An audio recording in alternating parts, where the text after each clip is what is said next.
What's up, guys? This is Coach Grant with First Down Training, and today we're going to be going over 3 different drills that will help you add 10 to 15 yards to your deep ball. So these 3 drills are going to talk about the technique, how it can actually help you mechanically, and then obviously show the drill full speed. But also, fellas, if you're a quarterback and you would like to train with us this offseason, we are coming out to 15 different states across the country for 2-day-long QB and wide receiver camps. So check out that very first link in the description below. We'd love to have you out to one of our camps. It gets 2 days, 8 hours of work, so you guys will get a ton of value. We're coming out to San Francisco, California, Miami, Florida, Las Vegas, Nevada, Charlotte, North Carolina, Portland, Oregon, Dallas, Texas, Nashville, Tennessee, Buffalo, New York, Chicago, Illinois, Atlanta, Georgia, Houston, Texas, Philadelphia, Pennsylvania, Detroit, Michigan, Boise, Idaho, and Los Angeles, California. So again, fellas, if you'd like to come out and get some work in with us, 2 whole days of training, check out that very first link in the description below. We'd love to have you there. Let's get started with these drills.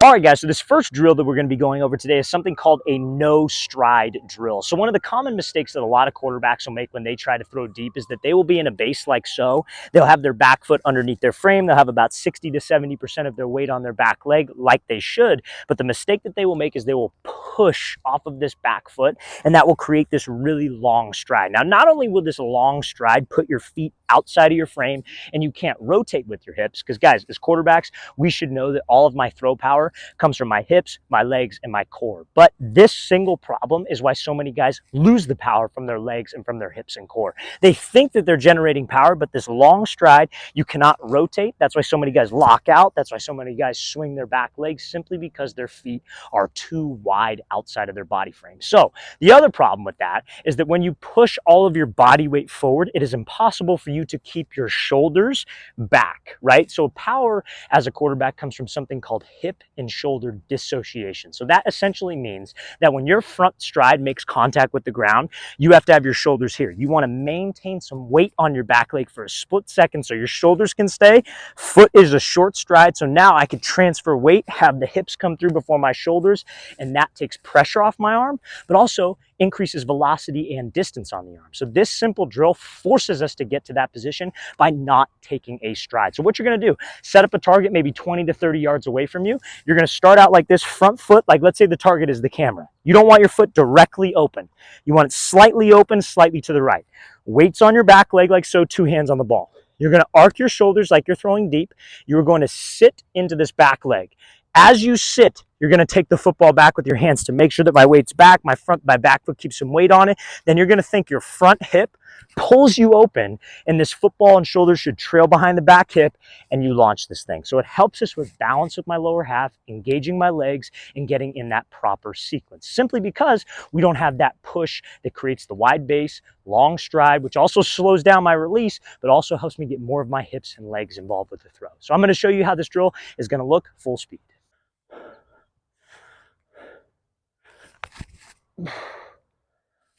All right, guys, so this next drill, all you're going to need as a quarterback is a towel. The reason why we use this towel is to not be result-driven with the ball, just to focus solely on my mechanics, because honestly, fellas, like when it comes down to throwing far, it's really 2 things. Like if you're a quarterback and you have perfect mechanics, then your arm strength will eventually get capped out, I feel, unless you get your core, your legs, your rotator cuff a little bit more mobile, you get your core and your legs stronger, right? You increase those fast twitch fibers in your body so you can be more explosive. That's how you make that next step. And now let's say you're really strong, but you have flawed mechanics, your arm strength is always going to be capped out as well because you don't know how to use that power in your body. So this is a great drill to work on the mechanics of a hitch on a deep ball. And this is something that a lot of quarterbacks struggle with. We obviously cannot throw 50 deep balls in a row. Your arm's going to fall off. You only have a certain amount of throws. But if you work on a towel and you just go through the motion and focus on extending and hearing that whip of the towel to know that you are following through correctly, it doesn't put any pressure on your arm, and you can still work on the mechanical things of your body that you need to. There is no excuse to not get reps in on certain aspects of your game as a quarterback if you are using a towel. So what you're going to be doing on this drill is you're going to start out like so. You're going to have some weight loaded onto your front foot like you're hitting the top of a 3-step drop. So like let's say I'm throwing a deep post. I take a 3-step drop, have some weight on my front foot. Now, if I'm trying to throw this deep post from this position, what I got to do is I got to shift my weight back, get my weight to my back leg so I could stay back on the stride and be able to drive and transfer through with the ball downfield. So this drill is a way to work on that hitch and that shift of your weight without having to drop back and maximizing reps on the towel, obviously. So what you're doing, you're gonna start out like this. Weights on your front foot. You're simply gonna replace your feet 3 times. So weights on the left foot, you're gonna go 1, go back, 2, go back, 3. On the third one, we are going to throw. And let's think about my throwing sequence from the first drill. You land on that back leg. What should we do? We should stride, keep some weight back, hands go back, hips fire me through to hear that snap and that whip of the towel. So I'm going to show you how this drill is going to look full speed. A lot of mistakes that quarterbacks make on this is they'll take a 3-step drop, they'll hitch up, leave a lot of weight here. When your body weight's here, what can't you do? Can't close your shoulders. It's no different than pushing to get your weight forward. But if you just start with your weight forward, you might take a short stride, but you can't go back. Your back foot is too wide, you lock out, and we lose power on the ball. So that shift to your back leg is what will get us power, generates momentum, and puts us in a mechanically sound spot.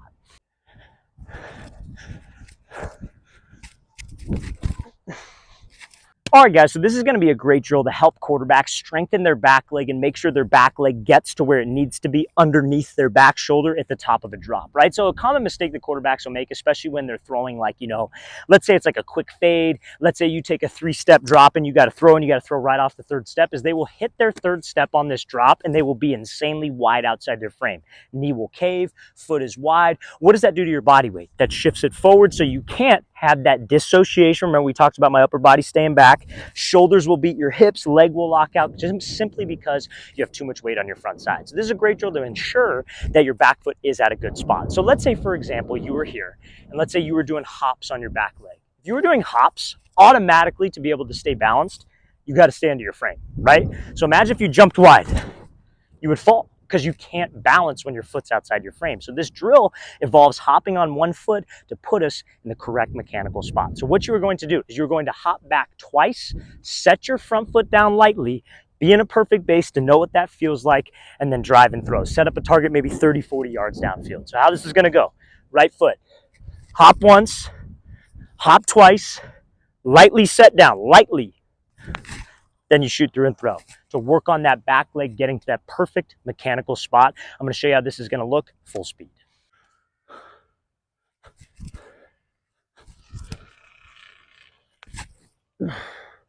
All right, guys, really want to thank you for watching. I really appreciate it. If you have any questions at all, don't hesitate to leave those in the comment section below. We always appreciate the feedback. Always great to hear from you guys. And again, fellas, if you're a quarterback or even a wide receiver and would like to train with us this offseason, again, we're coming out to 15 different states across the country for 2-day-long QB and wide receiver camp. So again, check out that very first link in the description below if you'd like to sign up. I'll see you guys next time.